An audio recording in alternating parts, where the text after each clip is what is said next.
Assalamualaikum warahmatullahi wabarakatuh. Sebelumnya di sini kami dari kelompok 7 ingin mempresentasikan lab, hasil makalah dari jenis-jenis deret dan review jurnal dari transformasi Laplace. Sebelumnya kami ingin mengucapkan terima kasih kepada Ibu Rana Ardila Rahma, STRT MT, sebagai dosen pengampu mata kuliah Kalkulus 2. Di sini saya izin memperkenalkan diri dari anggota kelompok 7. Yang pertama ada Jenny Lestari, yang kedua ada Kartika Putri Sri Agustin, yang ketiga ada Muhammad Gemma Zulfa, yang keempat ada Naila Lestari Ayu Ningtyas, dan yang kelima ada Najwa Anissa. Lalu di bagian pendahuluan, yaitu ada deret adalah penjumlahan barisan bilangan yang penting dalam matematika dan berbagai bidang, seperti ekonomi, teknik, dan komputer. Jenisnya antara lain deret aritmatika dan geometri. Deret itu membantu analisis dan pemecahan masalah. Selanjutnya akan dijelaskan oleh teman saya. Baik, selanjutnya adalah landasan teori. Deret adalah penjumlahan dari suku-suku dalam sebuah barisan bilangan. Barisan tersendiri adalah urutan bilangan dengan pola tertentu, sedangkan deret adalah hasil penjumlahan dari barisan tersebut.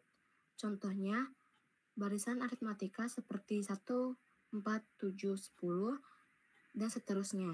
Jika dijumlahkan menjadi deret aritmatika, yaitu 1 plus ditambah 4, ditambah 7, ditambah 10, ditambah seterusnya. Deret aritmatika memiliki beda tetap antar suku, sedangkan deret geometri memiliki rasio tetap antar suku. Lalu ada perbedaan baris dan deret. Barisan adalah susunan bilangan yang diatur menurut suatu pola tertentu, di mana setiap bilangan dalam barisan tersebut disebut sebagai suku. Sementara itu, deret adalah penjumlahan dari suku-suku dalam suatu barisan. Jika barisan hanya menyebutkan urutan bilangan, deret menuliskan jumlah dari bilangan-bilangan tersebut. Misalnya, jika barisannya adalah 2, 4, 6, 8, dan seterusnya, maka deretnya adalah 2 ditambah 4, ditambah 6, ditambah 8, ditambah dan seterusnya. Lalu ada deret hingga dan deret tak hingga. Untuk deret hingga adalah penjumlahan dari sejumlah suku dalam suatu barisan yang jumlah sukunya terbatas dan dapat dihitung secara pasti. Sedangkan deret tak hingga yaitu penjumlahan seluruh suku dalam suatu barisan yang jumlah sukunya tidak terbatas atau tidak berujung. Lalu ada divergensi dan konvergensi. Dalam konteks analisis matematika, divergensi adalah sifat suatu barisan atau deret bilangan real yang tidak memiliki limit tertentu yang didekati ketika indeksnya menuju tak hingga. Sedangkan konvergensi adalah sifat deret atau fungsi yang mendekati nilai tertentu saat suku atau variabelnya menuju tak hingga. Ini penting untuk menentukan apakah deret tak hingga memiliki nilai atau disebut konvergen atau tidak, yaitu divergen. Oke, untuk jenis-jenis deret akan dijelaskan oleh rekan saya. Baik, selanjutnya ada jenis deret. Pertama ada deret aritmatika, yang mana deret aritmatika adalah penjumlahan suku-suku barisan aritmatika, yaitu barisan dengan selisih tetap beda antar suku. Jika suku pertama dan beda, maka jumlah suku pertama dirumuskan sebagai Sn sama dengan A tambah dalam kurung A tambah D ditambah dalam kurung A tambah 2D, tambah dan seterusnya, sehingga rumus menjadi A tambah dalam kurung N kurang 1 kali D. Jumlah N suku pertama, deret aritmatika dengan A1 adalah suku pertama dan AN adalah suku ke N, dapat dihitung dengan rumus Sn sama dengan N per 2 dikali 2A tambah dalam kurung N kurang 1 kali D. Atau Sn sama dengan N per 2 dalam kurung A1 tambah AN. Di sini ada contoh soal. Diketahui ada suatu deretan aritmatika memiliki nilai U2 sama dengan 8 dan satunya lagi adalah U6 sama dengan 20. Maka berapa jumlah 6 suku pertama yang ada di deretan aritmatika tersebut? Mari kita jawab. Sebelumnya kita pakai ini dulu rumus UN. UN sama dengan A tambah dalam kurung N kurang 1 kali B, lalu rumus Sn-nya juga, Sn sama dengan N per 2 dalam kurung 2A tambah dalam kurung N kurang 1 kali B. Di sini udah diketahui bahwasanya U2 sama dengan 8, U6 sama dengan 20. Maka dari itu kita memakai rumus eliminasi dengan mengubah yang U2 sama dengan 8 menjadi A tambah B sama dengan 8, yang UB sama dengan 20 menjadi A tambah 5B sama dengan 20.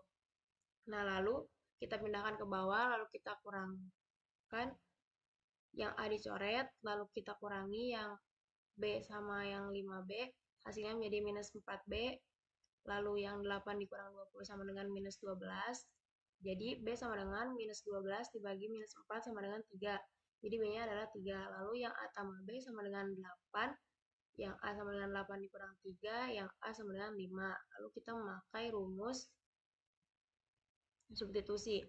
S sama dengan 6 sama dengan 6 per 2 dalam kurung 2A tambah dalam kurung 6 kurang 1 kali B sama dengan 3 dalam kurung 2 kali 5 tambah dalam kurung 5 kali 3. Lalu hasilnya 3, 10 tambah 15. Ketika sudah dijumlahkan 3 kali 25 sama dengan hasilnya 75. Maka hasil dari soal tersebut adalah 75. Selanjutnya yang kedua ada deret geometri, yang mana adalah penjumlahan suku-suku barisan geometri, yaitu barisan dengan rasio tetap. Jika jumlah suku pertama dirumuskan sebagai Sn sama dengan A tambah AR tambah AR pangkat 2 tambah AR pangkat 3 tambah dan seterusnya sehingga menjadi AR pangkat N kurang 1. Untuk menghitung jumlah N suku pertama deret geometri digunakan rumus Sn sama dengan A 1 dikurang R pangkat N per 1 dikurang R. Dengan syarat R tidak boleh sama dengan 1. Jika rasionya lebih kecil dari 1 dan jumlah suku diambil tak hingga, maka jumlah deret geometri tak hingga dapat dihitung dengan rumus S sama dengan A per 1 kurang R. Selanjutnya ada contoh soal, ketahui suatu bilangan membentuk deret geometri 4 tambah 12 tambah 36 tambah 108 tambah dan seterusnya. Carilah berapa jumlah dari 7 suku pertamanya. Di sini diketahui A-nya sama dengan 4, R-nya sama dengan 3, N-nya sama dengan 7. Kenapa 7? Karena dari hasil 12 kurang 4. Jadi kita memakai rumus Sn tadi, yaitu Sn sama dengan A dalam kurung R pangkat N kurang 1 per R kurang 1 sama dengan 4 dalam kurung 37 dalam kurung 3 pangkat 7 dikurang 1 per 3 kurang 1. Maka hasilnya 4.372. Selanjutnya, yang ketiga ada deret kuadrat. Deret kuadrat adalah penjumlahan kuadrat bilangan bulat berurutan. Rumus jumlah suku pertamanya itu bisa dilihat sendiri, rumusnya seperti itu. Selanjutnya ada contoh soal. Pada deret kuadrat bilangan asli, temukan jumlah 20 suku pertama dan 35 suku pertama. Nah, di sini sebelumnya kita iniin dulu caranya gimana. Nah, untuk menjawabnya di sini ada rumus yaitu Sn sama dengan N dalam kurung N tambah 1 dalam kurung 2 dalam kurung N tambah 1 per 6. S sama dengan 20 sama dengan 20 dalam kurung 20 ditambah 1 dikali 2 dalam kurung 20 tambah 1 per 6. Nah, maka dari itu kita jumlahin juga menjadi yang 20 turun ke bawah dikali 21 dari hasil 20 tambah 1 dikali 41 dari hasil 2 kali 20 tambah 1 per 6. Hasil dari penjumlahan tersebut adalah 2870.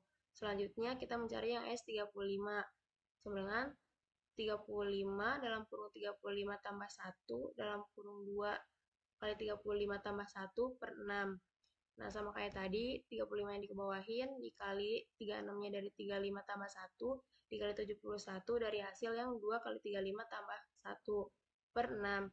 Maka dari itu, hasil penjumlahan dari perkalian dan pembagian tersebut adalah 14.910. Jadi, jumlah 20 suku pertama dan 35 suku pertama dari deret kuadrat bilangan asli adalah 2.870 dan 14.910. Selanjutnya ada deret eksponensial.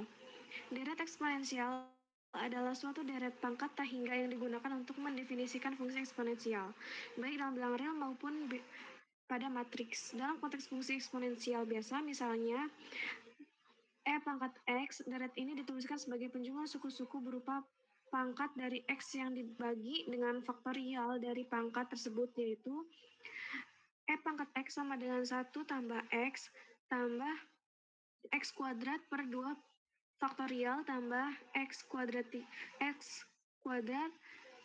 per 3 faktorial tambah X pangkat 4 per 4 kuadrat 4 faktorial dan seterusnya, atau secara umum seperti yang ada di PPT. Deret inilah yang disebut sebagai deret eksponensial. Contoh soal dari deret eksponensial yaitu hitunglah nilai pendekatan dari E pangkat 2 menggunakan 4 suku pertama deret eksponensial. Lalu penyelesaiannya, ambil 4 suku pertama dari deret, lalu E pangkat X sama dengan 1 tambah X pangkat 2 per 2 faktorial tambah X pangkat 3 per 3 faktorial. Lalu substitusikan X menjadi 2. E pangkat 2 sama dengan 1 tambah 2 tambah 2 pangkat 2 per 2 faktorial tambah 2 pangkat 3 per 3 faktorial sama dengan 1 tambah 2 tambah 4 per 2 tambah 8 per 6 sama dengan 1 tambah 2 tambah 2 tambah 1,333.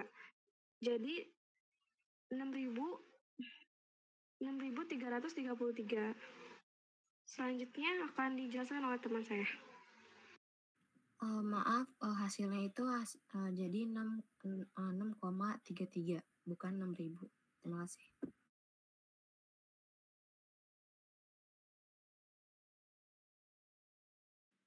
Selanjutnya ada deret tak hingga positif. Deret tak hingga positif merupakan penjumlahan tak terbatas dari suku-suku yang semuanya bernilai positif atau nol, yang secara matematis dituliskan sebagai seperti yang ada di dalam PPT, dengan AN tak hingga untuk setiap N, sifat positif pada setiap suku deret memberikan karakteristik khusus, terutama dalam hal konvergensi dan divergensi.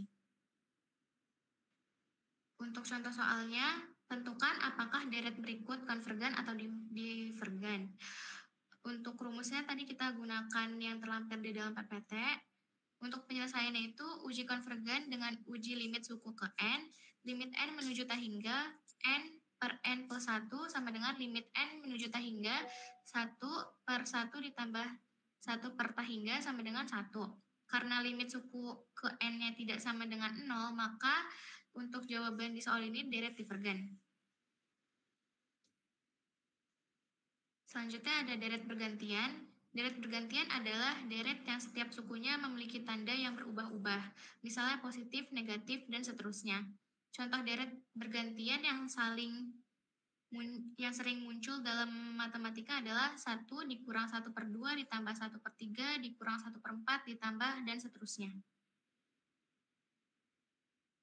Untuk contoh soalnya itu ada diberikan deret S sama dengan 1 dikurang 1 per 2 ditambah 1 per 3 dikurang 1 per 4 ditambah 1 per 5 dikurang 1 per 6 ditambah dan seterusnya.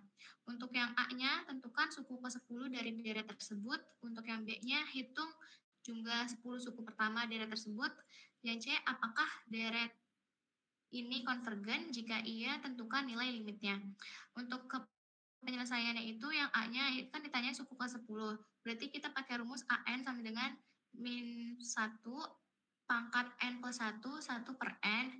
Jadinya A10 sama dengan minus 1 pangkat 11, 1 per 10, sama dengan minus 1 pangkat 11 dikali 0,1, hasilnya itu adalah min 0,1.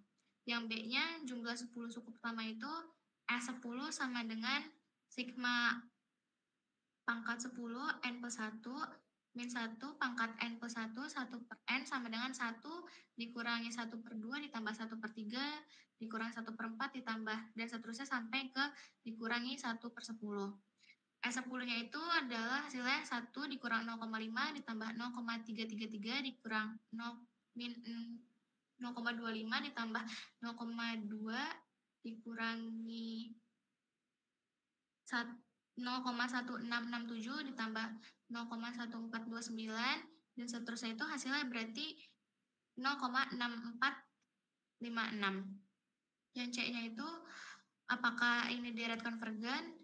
Konvergensi deret ini dikenal sebagai deret harmonik, alternatif dan konvergen ke nilai len 2. Jadinya limit N menuju ta hingga untuk Sn sama dengan len 2, hasilnya itu 0,6931. Selanjutnya ada uji konvergen deret. Uji konvergen deret adalah serangkaian metode yang digunakan untuk menentukan apakah suatu deret hingga memiliki jumlah total yang terbatas atau konvergen atau tidak, itu divergen. Berikut beberapa uji konvergen deret yang umum digunakan. Yang A itu ada uji awal atau tes divergens. Uji pertama yang dilakukan adalah memeriksa limit suku deret AN saat N menuju ta hingga. Jika limit N menuju ta hingga itu AN-nya tidak sama dengan 0, maka deret pasti divergen. Jika limit N menuju ta hingga untuk AN sama dengan 0, maka perlu dilakukan uji lanjutan untuk memastikan konvergensi. Yang B ini ada uji banding atau comparison test, digunakan untuk membandingkan deret yang diuji dengan deret lain yang sudah diketahui sifat konvergensinya. Jika AN lebih dari sama dengan 0, dan kurang dari sama dengan BN, dan sigma BN konvergen, maka sigma AN juga konvergen. Yang keduanya, jika sigma AN divergen dan BN lebih dari sama dengan AN dan kurang dari sama dengan 0, maka sigma BN juga divergen. Yang ketiganya ada uji banding limit atau limit comparison test. Jika limit N menuju ta hingga untuk AN per BN sama dengan L, dengan L lebih dari 0 dan kurang dari ta hingga, maka sigma AN dan sigma BN keduanya konvergen atau keduanya divergen. Yang D-nya uji integral atau integral test. Jika fx adalah fungsi positif, kontinu dan menurun pada interval 1 dan ta hingga dengan AN sama dengan Fn, maka deret sigma AN konvergen. Jika dan hanya jika integral tak wajar, itu integral 1 menuju ta hingga fx dx konvergen. Yang E-nya itu uji rasio atau rasio tes. Jika limit N menuju ta hingga dalam kurung AN plus 1 per AN sama dengan L, maka yang pertama jika L kurang dari 1 itu deret konvergen. Terus jika L lebih dari 1 itu deret divergen, dan jika L sama dengan 1 itu uji tidak menentukan. Terus ada uji akar atau root test. Jika limit N menuju ta hingga untuk akar dari N AN sama dengan L, maka jika L kurang dari 1 itu deret konvergen, jika L lebih dari 1 itu deret divergen, dan jika L sama dengan 1 itu uji tidak menentukan. Terus ada uji kondensasi Cauchy. Untuk deret dengan suku positif dan menurun, deret sigma AN konvergen jika dan hanya jika deret sigma 2 pangkat N kali A 2 pangkat N konvergen. Uji ini berguna untuk deret yang suku-sukunya menurun secara monoton.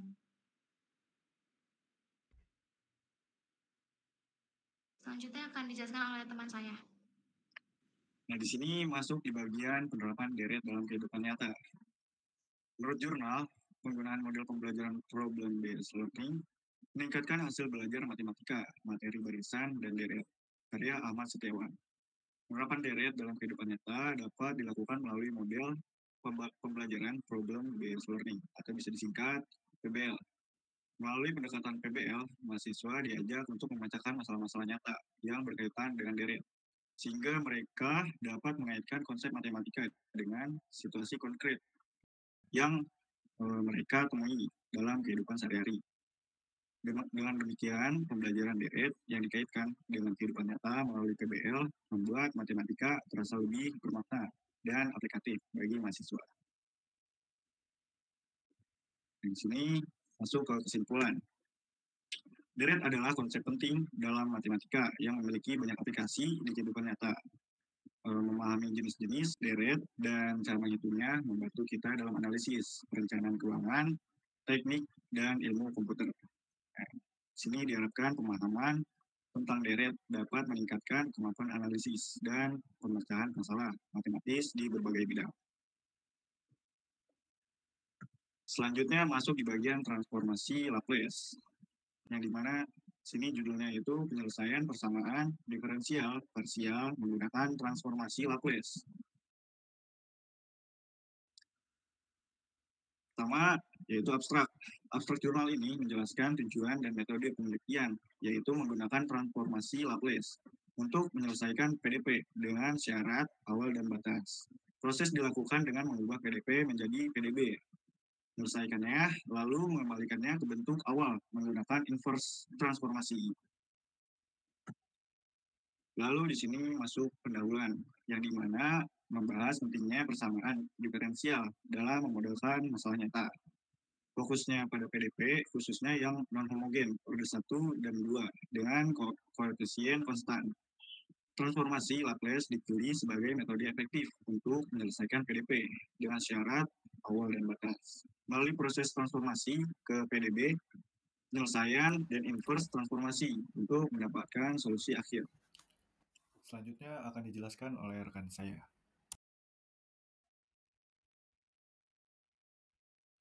Baik, selanjutnya ada tujuan penelitian. Tujuan dari penelitian ini adalah untuk menunjukkan bagaimana transformasi Laplace dapat diterapkan dalam menyelesaikan PDP non-homogen, orde 1 dan orde 2 yang memiliki koefisien konstan. Penelitian ini menitik beratkan pada proses penyelesaian matematis dan sistematis melalui transformasi dan inverse transformasi Laplace. Lalu di sini ada landasan teori. Bagian teori menjelaskan perbedaan PDP dan PDP. Definisi serta syarat transformasi Laplace, sifat-sifat utamanya, dan cara melakukan inverse transformasi. Disertai tabel transformasi inverse dan teorema penting sebagai alat bantu penyelesaian PDP.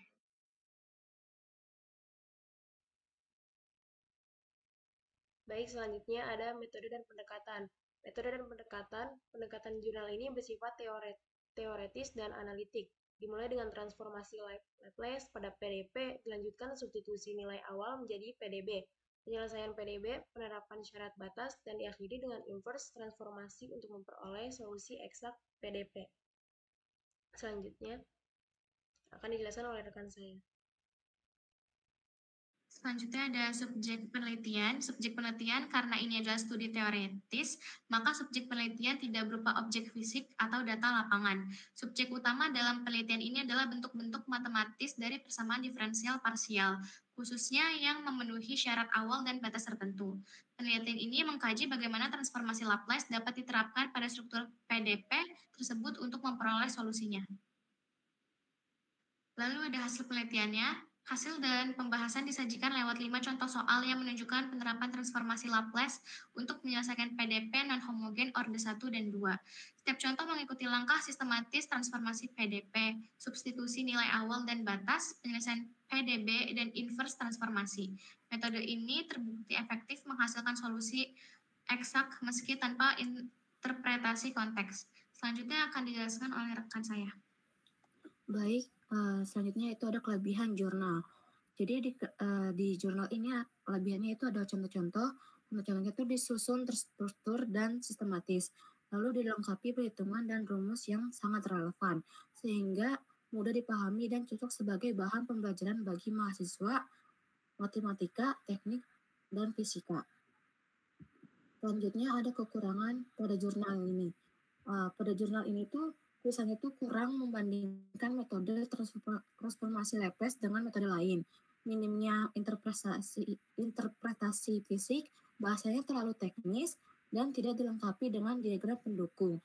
Referensinya juga masih didominasi oleh sumber lama tanpa rujukan terkini.